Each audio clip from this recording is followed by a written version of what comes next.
His wife left him with nothing. Then he discovered a buried house behind the trailer. Mateo thought the trailer at the edge of the desert was the last place his life would collapse. His wife had just left him with nothing, no money, no papers, not even a goodbye note. All he had was that rusted trailer, the silence around it, and the feeling he didn't belong anywhere anymore. Then one night, while digging behind it to fix a broken pipe, his shovel hit something solid. Not rock, not trash. A roof, buried, hidden under years of dirt, like someone wanted the world to forget it existed. The deeper Mateo dug, the colder the air felt, even in the heat. And when he uncovered a locked door with scratch marks on the inside, he had to ask himself one question. Why would someone bury a house? And what was so important that they never came back for it? Mateo thought the trailer at the edge of the desert was the last place his life would collapse. It sat alone on a patch of cheap land outside a dying town that barely showed up on maps. No neighbors close enough to wave at. No streetlights. No mailbox with a real name. Just dust, wind, and a sky that felt too big for someone who wanted to disappear. He'd bought the trailer in cash 3 weeks earlier. A handshake deal. No paperwork he could read. That was the point. The man who sold it didn't ask questions, and Mateo didn't offer answers. He slept better knowing no one was tracking him here. At night, the desert sounded alive in ways cities never did. Coyotes cried far off. Wind scraped against aluminum siding like fingernails. Sometimes a semi passed on the highway miles away, the sound arriving late, stretched thin across the land. Mateo kept the lights off most nights. Not because electricity was expensive, though it was, but because light felt like an invitation, and he had spent years learning how dangerous invitations could be. His English was functional, but brittle. Enough for work orders. Enough to say yes and no. Not enough to defend himself if things went wrong. Not enough to explain why he didn't have papers when someone asked. So he stayed quiet, fixed what broke, worked cash jobs when he could get them, drywall 1 week, roofing the next, unloading pallets at a gas distributor outside town. Always temporary. Always under the table. The trailer had problems on the first day. The sink coughed rust. The toilet ran without stopping. And after the second week, the water pressure dropped so low he had to fill a bucket just to wash his face. That was what sent him outside with shovel late one afternoon, the sun already slanting low, the heat loosening its grip. He followed the pipeline from the trailer toward a patch of ground where the soil changed color, darker, packed tighter, like it had been disturbed long ago. He dug slowly, not because he was careful, but because his body had learned to move quietly even when no one was watching. After 10 minutes, the shovel struck something that wasn't earth. The sound was wrong. Too hollow, too clean. Mateo froze. He knelt and brushed her away with his hands. Beneath the soil was wood, old gray but unmistakably shaped. Not a root, not trash. A flat plane. He dug wider, faster now, heart beating in his throat. The outline emerged gradually, like a memory surfacing. A slanted angle. Then another. A roof. Buried. The air felt colder near the hole, even though the desert still held heat. Mateo leaned back on his heels, dust coating his palms, his mind searching for explanations that didn't make sense. No one buried houses out here. Not like this. He stood and scanned the land. Nothing but scrub and the long shadow of his trailer stretching toward the hills.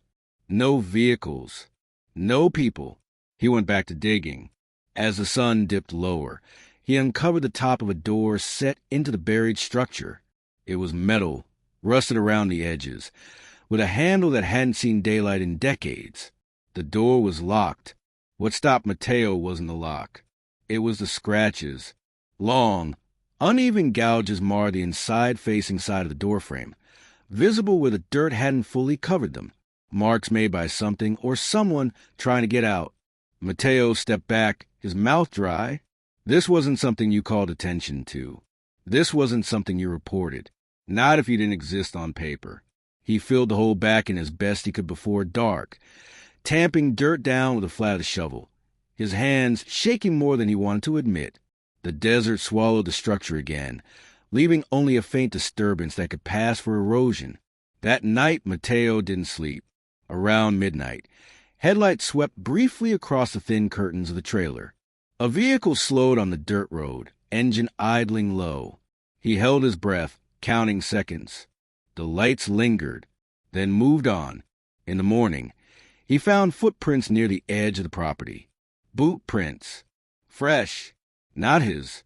Someone else knew this land better than the listing suggested. The next day at the gas distributor, the supervisor, a man named Carl who asked too many questions with a friendly smile, mentioned the area casually. "Quiet out there," Carl said, counting bills into Mateo's hand. Not much buried history. The word stuck. That evening, Mateo returned to the spot behind the trailer, pretending he was checking the pipe again. He dug only a little this time, just enough to confirm what he already knew. The buried door was still there. On the metal surface, barely visible beneath rust and dirt, were letters scratched deep enough to last. Spanish. No abras. Don't open. Mateo covered it again, his heart pounding. Over the next few days, small things began to feel wrong. A pickup truck parked on the road longer than necessary one afternoon, its driver pretending to check a phone that never lit up. A portable radio Mateo found in the trailer's storage compartment, old but functional, with a single frequency written on masking tape, 91.7. No station name, just numbers. In a drawer beneath the bed, he found a folded county map with a date circled in pen from 20 years ago. No explanation, just a circle. At night, the wind carried sounds that didn't belong to animals. A low thump, distant but rhythmic, like something shifting underground as the temperature dropped. Mateo told himself it was settling earth. Pipes, his imagination, sharpened by fear. But fear had kept him alive before. On the fourth night, there was a knock at the trailer door. 3 taps. Calm, deliberate. Mateo stood frozen, listening to his own breathing. Another knock followed, slower this time. A voice came through the thin metal wall. Friendly, practiced. Evening. Just checking in, making sure you're settling okay. Mateo glanced toward the back of the trailer, toward the patch of land that had a buried door and a warning scratched in his own language. He didn't answer. The voice waited, then added, softer, almost reassuring. "You didn't open anything back there, did you?" Mateo's hand closed around the door handle as the question settled in his chest. Was this place protecting him or testing how long he could keep a secret? Mateo didn't open the door. He stood with his forehead nearly touching the cold aluminum wall, listening to the stranger's breathing on the other side. Calm, patient, the kind of patience that came from certainty, not kindness. After a long moment, the man outside cleared his throat. "All right," he said. "I'll come back another time." Boots retreated across gravel. An engine turned over. Headlights flared briefly through the seams of the curtains, then vanished down the dirt road. Mateo waited a full hour before he moved. When he finally slept, it was shallow and broken, filled with dreams of doors that wouldn't open and hands clawing at metal from below the ground. The next morning, he worked longer than usual, taking any task Carl offered. He didn't ask questions. He didn't look distracted. He needed to believe that normal behavior could still protect him. But Carl watched him too closely. "So," Carl said during a break, leaning against a stack of pallets, "you settling all right?" Mateo nodded. "Yes. Quiet." "That land's been empty a long time," Carl added, like he was commenting on the weather. "Not many buyers." Mateo shrugged, careful. "Cheap." Carl smiled. Too quickly. "Yeah, cheap." The conversation ended there, but the unease stayed with Mateo all day. That afternoon, the desert turned strange. Clouds gathered fast, dark and heavy, rolling in from the west.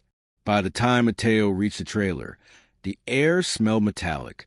Thunder cracked without warning, sharp and close. The rain came down hard, violent against a thin roof. Water pooled instantly, running in rivulets across the dirt. Mateo grabbed a flashlight and went outside, checking for leaks, for flooding around the trailer's foundation. He didn't want water undermining the ground near the buried structure. That was when he heard it. A hollow echo, not thunder, not rain. A sound like air being pushed through a confined space. It came from beneath the ground. Mateo crouched, pressing his palm to the wet soil. The sound came again, faint, irregular, almost like breathing. He staggered back. "No," he whispered, though no one was there to hear it. The rain intensified, washing away the thin layer of dirt he'd replaced days earlier. The outline of the buried roof became visible again, the ground betraying its secret under the storm's insistence. Mateo didn't think. He acted. He grabbed a tar from the side of the trailer and weighted it down with cinder blocks, covering the exposed patch as best he could. He worked fast, soaked through, heart racing, until the rain slowed and the desert felt quiet again. Only then did he notice the footprints. Fresh ones, leading from a road to the edge of his land. And back. Someone had been watching during the storm. That night, the radio crackled on its own. Mateo had left it unplugged. He was sure of it. Yet there it was, humming softly from the kitchenette, the frequency dial glowing faintly.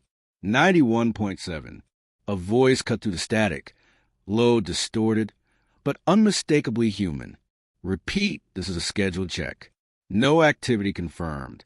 Maintain status." Mateo stepped closer, every nerve lit. The voice continued, cycling through coded phrases. Dates, times, coordinates that sounded like land parcel numbers. Then, abruptly, silence. The radio went dead. Mateo unplugged it and shoved it into a drawer, his hands shaking. He understood enough English to know this wasn't random. This was monitoring. The next day, he dug again. Not deep, not enough to expose the door fully.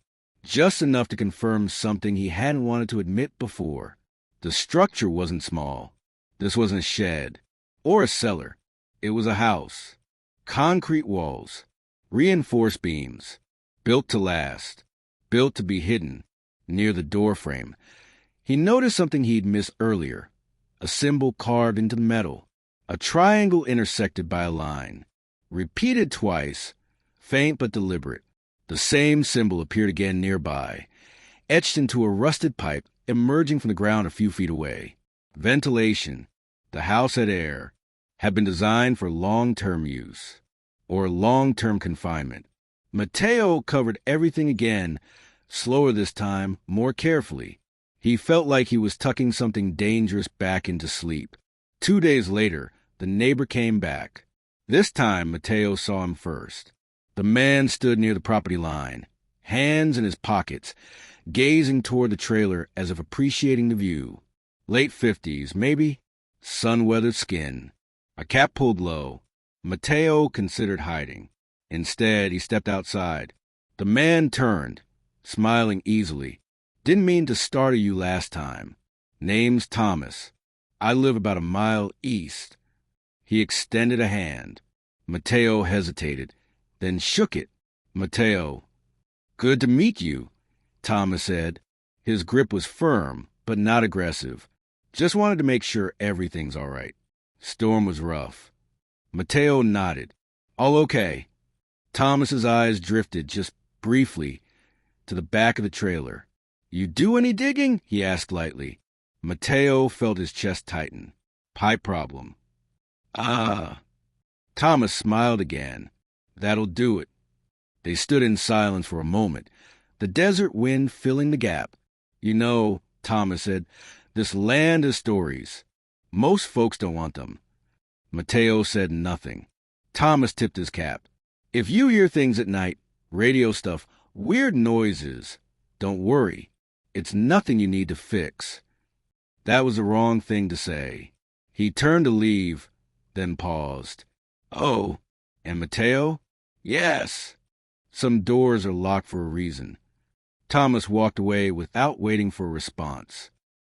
That evening, Mateo found a notebook hidden beneath a loose floor panel inside the trailer. He was sure it hadn't been there before. The pages were yellowed, filled with tight handwriting, Spanish and English mixed together.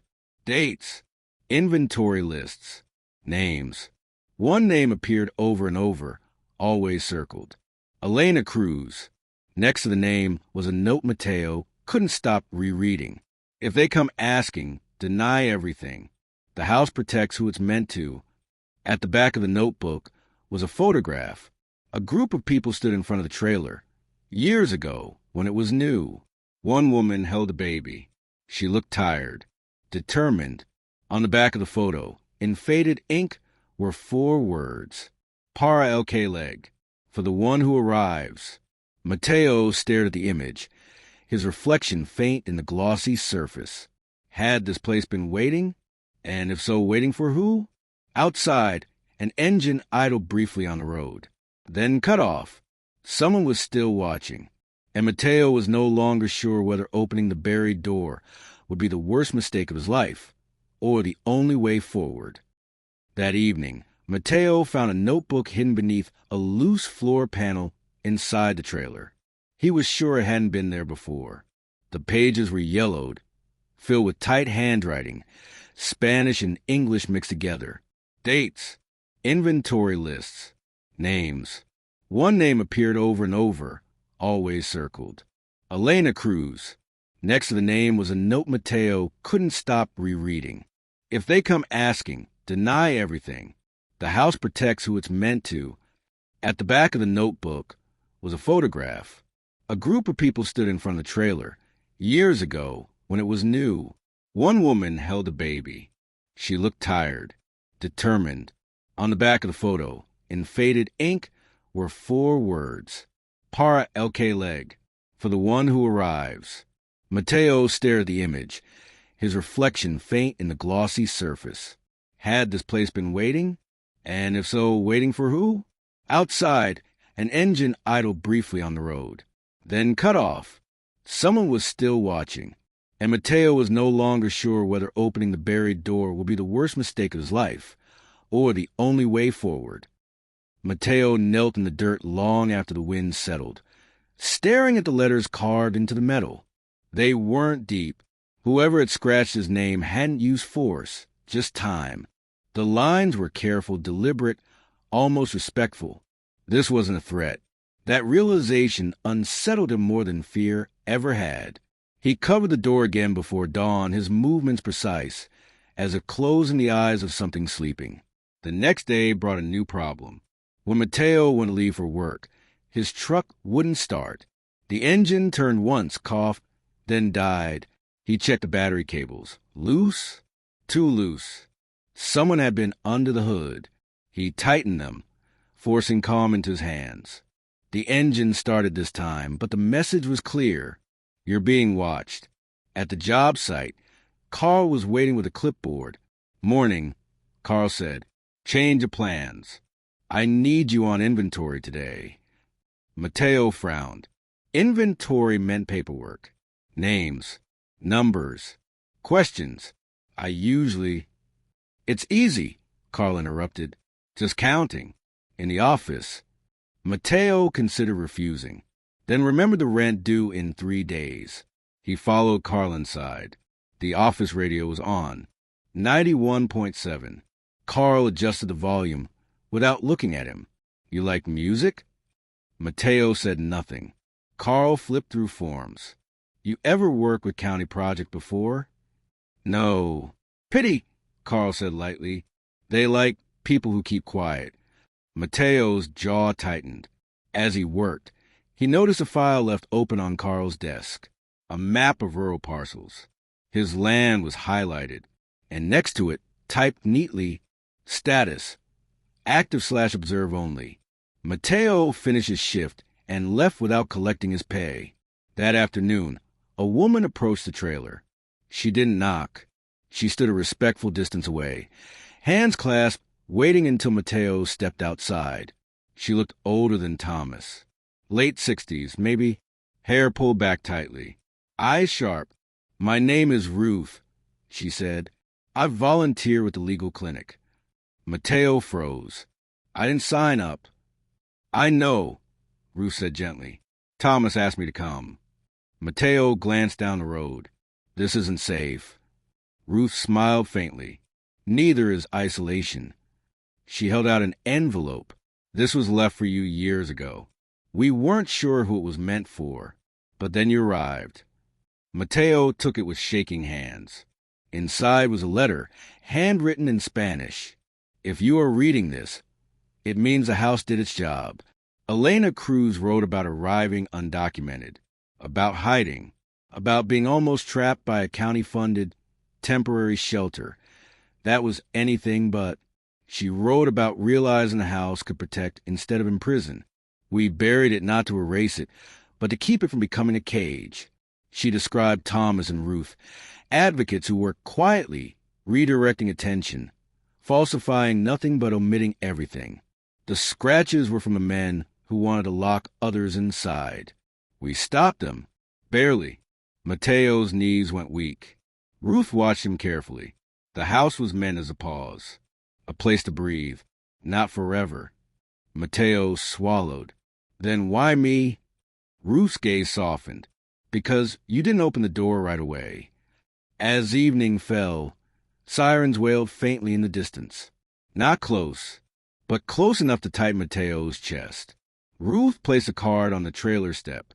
"Tuesday, church basement. You won't be alone." After she left, Mateo sat inside with the letter spread open. The clues aligned painfully now. The radio wasn't surveillance for him. It was surveillance around the house, to keep the wrong people away. Someone had changed that, and now the watchers weren't sure who was inside the system. That uncertainty was dangerous. That night, Thomas returned. This time, he didn't pretend.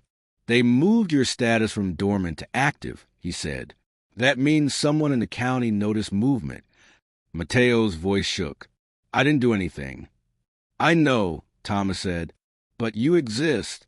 That's enough sometimes." "What happens now?" Thomas hesitated. "Either you vanish before Tuesday or you trust the people who built this." Mateo thought of the buried house, the name carved gently into steel, the woman who had once stood where he stood now. "I won't hide anymore," Mateo said. Thomas nodded once. "Then we do this right." They stood together in the dark as headlights appeared again on the road. This time, they didn't slow. They stopped. A door opened. A voice called out, official and loud, "County inspection. We need to speak with the property occupant." Mateo's heart slammed against his ribs. Thomas leaned close. "Remember, no lies. Only what they're allowed to know." The voice called again, closer now. Mateo stepped forward. For the first time in years, he didn't step back. The county truck idled at the edge of the property, its headlights washing the trailer in harsh white light. Dust hung in the air like fog, turning the desert into a shallow stage where every movement felt exposed. Two people stepped out. One wore a reflective vest and carried a clipboard.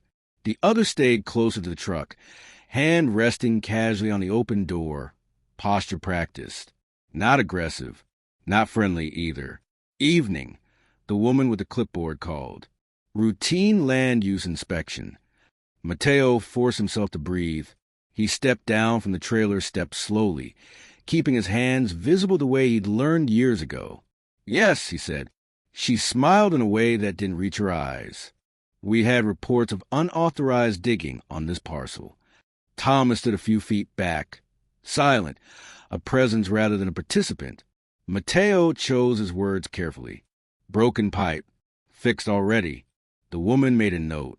"Mind if we take a look around?" Mateo felt the weight of the buried house behind him, invisible but enormous. Thomas spoke up for the first time. "I'm the neighboring property owner. I was here earlier." He repaired a water line. "That's all I saw." The woman glanced at Thomas, recognition flickering. "You again." Thomas smiled mildly. Always good to see county taking interest. The second inspector shifted, scanning the land. His gaze lingered near the back of the trailer, where the tarp blended poorly with the dirt. "Looks disturbed," he said. Mateo's heart pounded. The woman stepped closer to the tarp, crouched, touched the soil. Rain-darkened earth still told its story too clearly. "We'll need to document this," she said. "Excavation permits are required, even for minor work." Mateo nodded. "I didn't know." She straightened. "Ignorance doesn't waive compliance." Thomas cleared his throat. "This land's record is incomplete. Permits from that period were never properly codified." The woman's jaw tightened. "We're aware of the gap." A silence settled, the kind that decided things. Then, unexpectedly, her radio crackled. "Negative confirmation. Hold action. Repeat, hold." She pressed the radio closer, listening. Her expression shifted, subtle, but Mateo caught it. She looked back at him. "We'll follow up. Do not dig further." "Understood."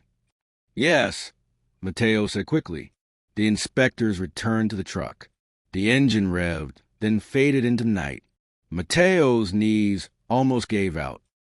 They didn't speak until the dust settled. "That was close," Mateo said. Thomas nodded. "Closer than I'd like." "They know," Mateo said, "about the house." "They suspect," Thomas corrected. "But suspicion isn't proof. Yet." Mateo stared at the tarp. "What do we do?" Thomas's voice was steady. "We prepare." The following days moved with a strange urgency. Ruth came back with supplies, water, canned food, a prepaid phone. "Just in case," she said. "No tracking." Mateo attended the legal clinic at the church basement, sitting among farm workers, cleaners, construction hands. People who avoided eye contact at first, then nodded in quiet recognition. A young lawyer spoke in careful Spanish and simpler English, explaining options, temporary protections, worker affidavits, community sponsorship. Hope presented cautiously. Mateo filled out nothing yet. He wasn't sure where he stood. On the third night, the radio came back on. This time, Mateo listened. Status update required. EC 17 unresolved. New occupant unidentified. Mateo felt something settle inside him, not fear but clarity. The system wasn't hunting him. It was confused, and confusion was an opening. The next morning, Carl didn't show up to work. Instead, a different supervisor met Mateo at the site. "Carl's on leave," the man said. "County reassignment." Mateo said nothing. At lunch, Thomas called the prepaid phone. "They're shifting personnel." "That's good." "Or bad," Mateo said. Thomas paused. "Both." That afternoon, Mateo made a decision. He went to the buried door, not to open it, to document it. He photographed the vent tags, the initials, the structure outline visible in the soil. He recorded the radio frequency playing softly when the wind shifted just right. He wrote down everything Elena had left behind. If the house was meant to protect dignity, then secrecy alone wasn't enough anymore. That night, a storm returned, lighter than before, but persistent. Thunder rolled far away. Mateo stood inside the trailer, letter from Elena in his hand. The house protects who it's meant to. He finally understood. Protection didn't mean hiding forever. It meant buying time. And time was running out. A message came through the prepaid phone. From Ruth. "Tomorrow. County meeting. They're deciding what to do with your land." Mateo stared at the screen. He looked toward the back of the trailer, where the buried house waited, silent and patient. Was it time to let it be seen? The county meeting was scheduled for 9 in the morning. Mateo arrived at the church basement an hour early. Not because he wanted to be first, but because waiting alone felt safer than waiting with eyes on him. The building smelled of old coffee and cleaning solution. Folding chairs lined the walls, stacked neatly, like they'd learned not to take up space. Ruth was already there, arranging papers. "You don't have to speak today," she told him as soon as she saw his face. You can just be present. Mateo nodded, though he already knew that wouldn't be enough. Thomas arrived next, carrying a manila folder thick with documents. He set it on the table like something fragile. They're calling it a land use clarification, he said. That's code for deciding whether the county takes control. Mateo's throat tightened. And if they do? Thomas didn't answer right away. Then the house gets reclassified. Ruth finished for him. And repurposed. Mateo imagined the buried structure filled with bunks, locks, cameras, people who didn't speak English learning not to ask questions. No, he said quietly. That's why we're here, Ruth replied. By 9:30, the room had filled, not just officials, but neighbors, farm owners, 2 pastors, 3 women Mateo recognized from the legal clinic. Carl wasn't there. The county representative, same woman from the inspection, stood at the front with a projector. She spoke about zoning inconsistencies, historical gaps, structures of unknown purpose. Mateo listened, every word a tightening knot. Then she said it. There is reason to believe a subterranean structure exists on the parcel. Murmurs rippled through the room. We're determining whether excavation is necessary, she continued. For safety. Mateo stood before he could stop himself. The room fell silent. I live there, he said. His accent was thick, but his voice didn't shake. I want to speak. The woman hesitated. This is a closed. I know, Mateo said, but I have something you don't. Thomas met his eyes and gave a small nod. Mateo stepped forward. There is a structure, he said. It was built to protect people, not to hide crimes. The woman crossed her arms. Do you have proof? Mateo pulled out his phone. Photos appeared on the screen, behind him. Vent tags, handwritten inventories, the notebook, Elena's letter. Ruth translated when needed. The room grew still. She was undocumented. Mateo said, like me, she worked with people here. Quietly, she buried the house so it wouldn't be turned into something cruel. The woman's expression shifted, not anger, but calculation. This is still county land, she said. No, Thomas said calmly. It isn't. The transfer was never logged because the records burned, but taxes were paid. I have the receipts. He opened the folder. Ruth added, and the structure qualifies as a historical humanitarian site under state law. Temporary refuge infrastructure. That phrase landed differently. Mateo watched it happen. The pressure didn't vanish, but it moved. The woman glanced around the room, gauging support. She found it. We'll need time, she said finally. No excavation until review is complete. Mateo exhaled. That afternoon, the pickup truck returned to the road. This time it didn't stop. The radio stayed silent. That night, Thomas came by with coffee. They reassigned Carl permanently, he said. He wasn't supposed to be listening to that frequency. Mateo nodded.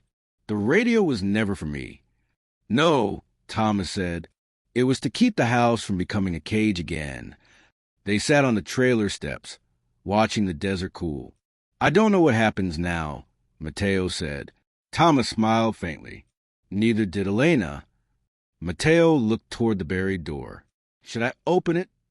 Thomas shook his head. Not yet. 2 days later, Ruth returned with news.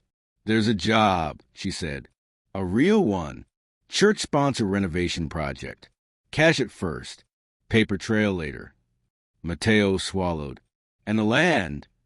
Protected, she said, provisionally. That night, Mateo slept deeply for the first time since arriving. On the 7th day, Mateo noticed something new near the tarp. Fresh soil, but not disturbed, arranged. Someone had placed small stones in a line leading from the buried door toward the trailer steps. A path, not a warning, an invitation. Mateo stood there as the sun set, the desert glowing warm and gold. For the first time, the place didn't feel like a secret he was keeping. It felt like something trusting him. And trust, Mateo knew, changed everything. He stepped onto the path. Mateo followed the line of stones slowly, as if speed might break whatever fragile agreement had been made without words. They weren't random. Each stone was similar in size, pale against the darker soil, placed with intention. Someone had taken time. Someone who knew the path mattered. He stopped at the edge of the tarp. The desert was quiet in that deep way that only happened at dusk, when even insects seemed to hold their breath. Mateo crouched, lifted the corner of the tarp, and brushed away dirt until the metal edge of the door emerged again. The scratches were still there. So was his name. But now, taped carefully to the door handle, protected from moisture by plastic wrap, was a folded paper. He opened it. You don't need to go inside to finish this. T. Mateo sat back on his heels, exhaling slowly. Thomas had been here, not to warn him, to reassure him. The next morning, Mateo went to the job Ruth had arranged. It was a church-owned property being renovated into temporary housing, above ground, fully legal, overseen by volunteers and attorneys who understood the line between help and exposure. Mateo worked with a crew of men and women who didn't ask where he came from, only whether he preferred mornings or afternoons. He chose mornings. Routine felt revolutionary. At lunch, a woman named Isabel handed him a sandwich and smiled. You work like someone who's built things before. Mateo nodded. I had to. She didn't press. 2 days later, a county vehicle returned. This time, it parked openly in front of the trailer. Mateo felt the old fear rise, but it didn't own him anymore. The woman inspector stepped out alone. I wanted to update you, she said, professional but less guarded. The review board agreed to provisional protection of the structure. Mateo nodded. Thank you. She hesitated. For what it's worth, not everything buried is wrong. Then she left. That evening, Ruth brought documents. Worker affidavit, she said. Community sponsorship form. It's a start, not a solution, but a path. Mateo held the papers carefully, like something alive. And the house, he asked. Ruth smiled. It becomes what it was meant to be. A safeguard, a record, a reminder. Mateo looked out at the desert. Not hidden, not erased, she corrected. On the 10th night, Mateo turned the radio on himself. 91.7. Only static. No voices. No codes. The silence felt earned. Weeks passed. The trailer no longer felt temporary. Mateo fixed the sink properly, hung a small light outside, planted something green in a cracked pot near the steps. One afternoon, Thomas joined him, holding a small wooden sign. It read, Cruise Refuge, established 1997. We thought it was time, Thomas said. Mateo helped him place it discreetly near the path of stones.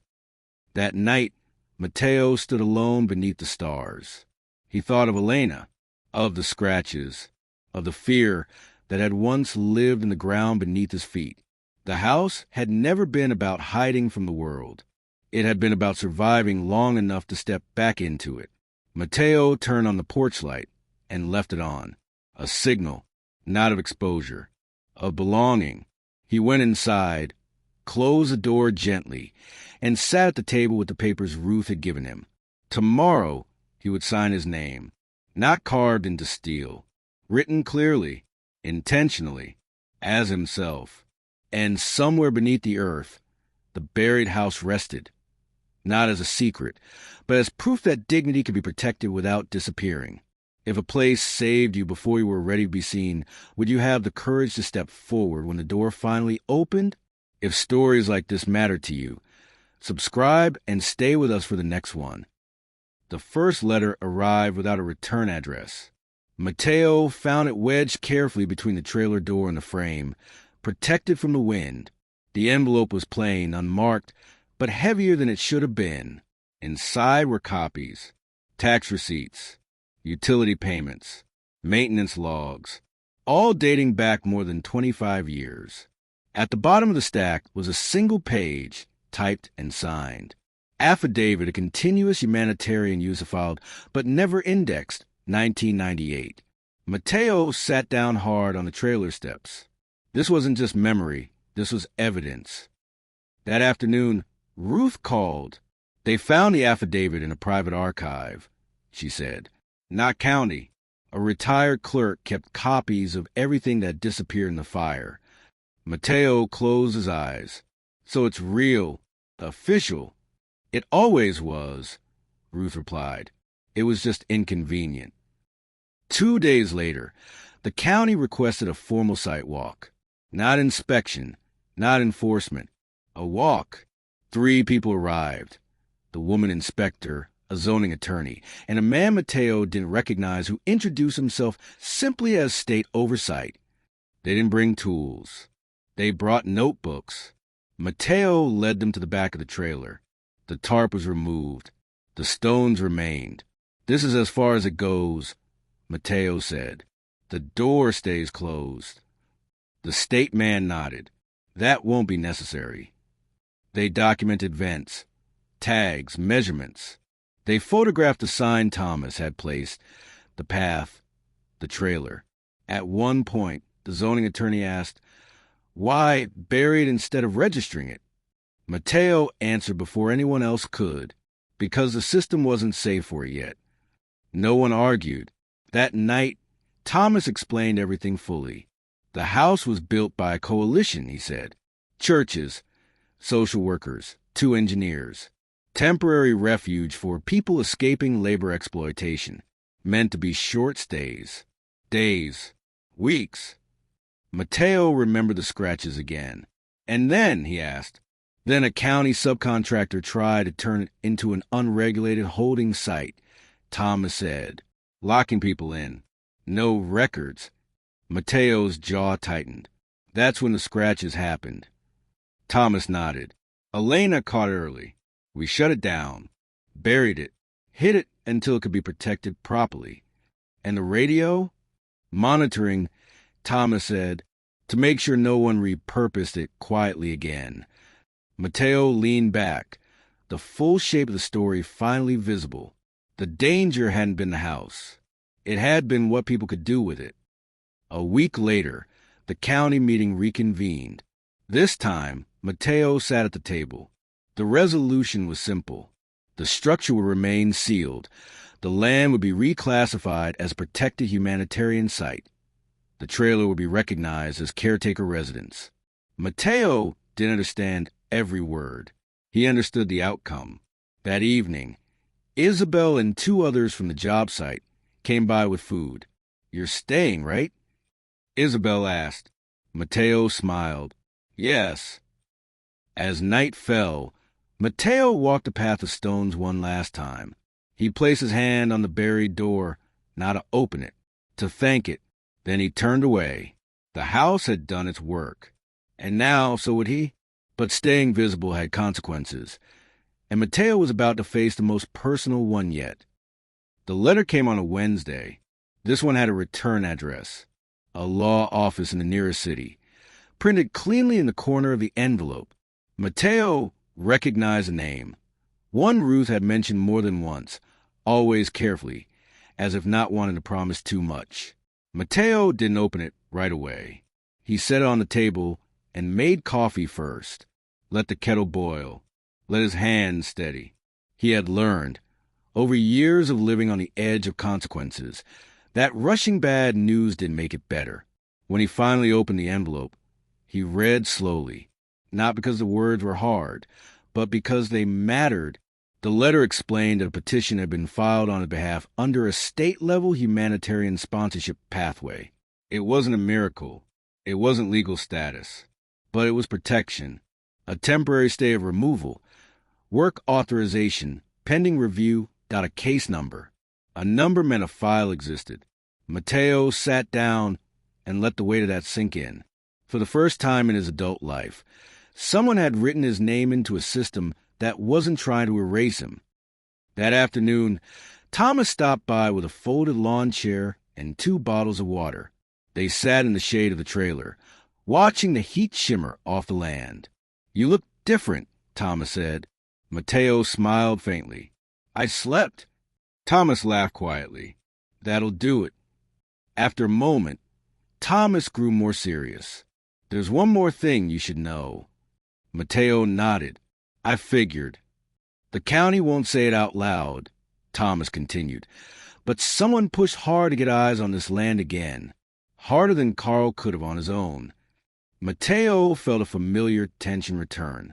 "Who?" Thomas hesitated. "A private contractor. Same one from the 90s. They wanted the site reclassified quietly. And now, they've backed off," Thomas said. "Too much light. Too many witnesses." Mateo exhaled. "So it's over." Thomas shook his head gently. "It's resolved. That's different." Mateo understood the distinction. That night, Mateo dreamed of the house again. But this time it wasn't buried. It sat whole and open under the sun, empty but clean. No scratches, no locks, just a place that had been used and then released. When he woke, the dream didn't leave him uneasy. It felt finished. Over the next weeks, life filled in the spaces where fear had lived. Mateo worked steadily on the renovation project, learned new words, joked carefully, then more freely. He opened a bank account with Ruth beside him, explaining every line. The trailer changed too. A rug appeared near the door. A second chair. The porch light stayed on every night now, not as a signal, but as a habit. One afternoon, a young couple drove up slowly. They stopped at the edge of the property, uncertain. "Sorry," the woman said. "We saw the sign. Is this a place people can ask questions?" Mateo looked at the path of stones, at the sign with Elena's name. "Yes," he said. "It is." He didn't take them to the door. He didn't need to. A month later, Ruth brought one final folder. "This part is yours," she said. "I won't open it." Inside was Elena's last note, dated years after she'd left. "If the house is still buried, that means it worked. If someone is caring for it, that means they're ready. Don't turn it into a monument. Turn it into a hand." Mateo closed the folder and nodded. At sunset, he walked the land again. The desert was the same, but it no longer felt empty. He realized then that the buried house had never been the center of the story. He was, and the hardest part hadn't been hiding. It had been choosing not to disappear when safety finally arrived. As he turned back toward the trailer, his phone buzzed. A text from the lawyer. Work authorization approved. Card in process. Mateo stopped walking. He laughed once, quietly, into the open air. The porch light flicked on automatically as the sky darkened. A door opened, and for the first time, Mateo stepped inside, not as someone passing through, but as someone allowed to stay. What do you do when the place that hid you is no longer asking you to hide? The card arrived in the mail 3 weeks later. Not certified. Not dramatic. Just a plain white envelope with a government seal. Mateo had learned not to fear. He sat at the small table inside the trailer, the late afternoon light cutting across the floor, dust floating gently in the air.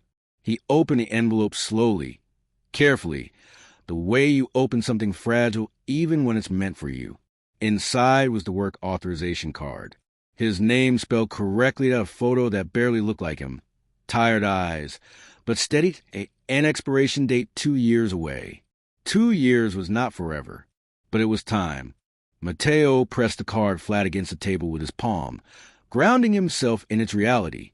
For a long moment, he didn't move. He didn't pray. He didn't cry. He just breathed. That evening, the desert cooled faster than usual. Mateo stepped outside and walked a familiar path of stones, the one that had once felt like a warning and now felt like a promise kept. He stopped with a buried door rested beneath the earth. "I'm okay now," he said softly, unsure who he was speaking to.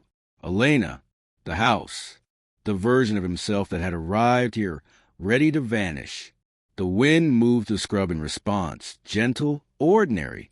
He placed one last stone at the end of the path, completing the line, not pointing toward the door, pointing toward the trailer.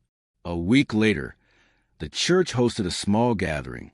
Nothing official, no speeches, just food, folding tables, laughter that didn't check over its shoulder. Thomas grilled. Ruth argued with someone about paper plates. Isabel brought a cake she insisted was too sweet, but made with love. Someone asked Mateo if he planned to move now that he could.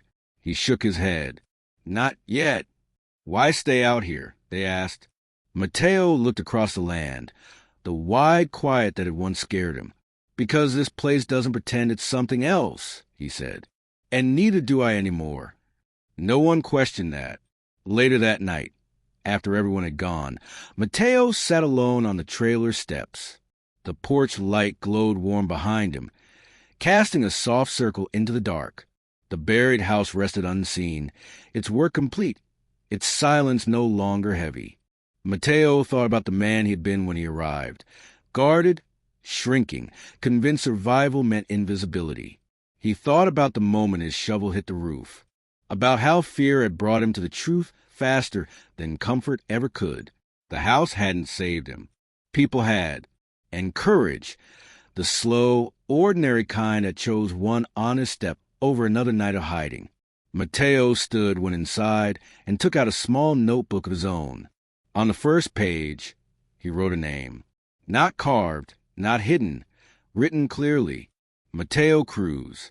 He closed the notebook, turned off the overhead light, and left the porch light on. Outside, the desert stretched wide and quiet, no longer a place to disappear, but a place to belong. If you were given shelter long enough to find your footing, would you step forward when the door was finally open? If this story stayed with you, consider subscribing. There are more truths like this, quiet, human, and worth telling.